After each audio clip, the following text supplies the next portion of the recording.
Maharashtra ATS कडून 3 गुप्तहेरांना अटक करण्यात आलेली आहे। पाकिस्तानला गुप्तचर माहिती देणाऱ्या रवी वर्मा नावाच्या व्यक्तीला कळव्यातून अटक करण्यात आलेली आहे।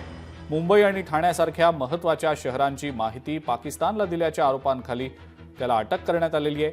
आरोपी रवी वर्माने फेसबुकद्वारे पाकिस्तानमधल्या गुप्तचरांशी व्हिडिओ आणि फोटो हे शेअर केल्याचं समजतंय। गेल्या 7 महिन्यात रवी वर्माने फेसबुकद्वारे पाकिस्तानी गुप्तहेरांना बरीच माहिती दिल्याचं समोर आलेलं आहे। या रवी वर्माला आता ठाणे कोर्टाने सोमवारपर्यंत पोलीस कोठडी सुनावलेली आहे। मनीष गांगुर्डे आपले प्रतिनिधी या संदर्भातली अधिक माहिती आपल्याला देत आहेत। मनीष, या रवी वर्मा नावाच्या व्यक्तीला कळव्यातून एटीएसने अटक केल्याचं आता समजतंय। काय काय नेमक्या बाबी समोर आलेल्या आहेत आणि आता पुढची नेमकी काय कारवाई एटीएस कडनं केली जाते? आज ठाण्यामध्ये ठाण्यातील कळवा परिसराच्या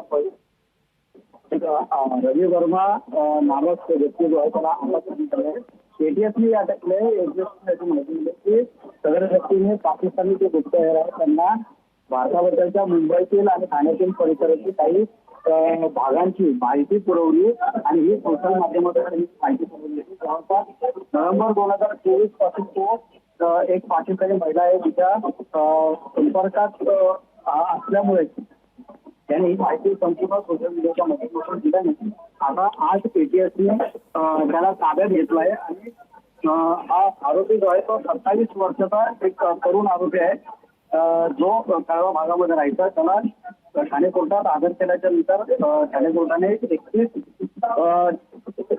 21 मे पर्यंत पोलीस कोठडीमध्ये ठेवण्यात आलेले आहे। अजिंक्य, ठीक आहे मनीष, धन्यवाद सविस्तर माहिती दिली त्याबद्दल।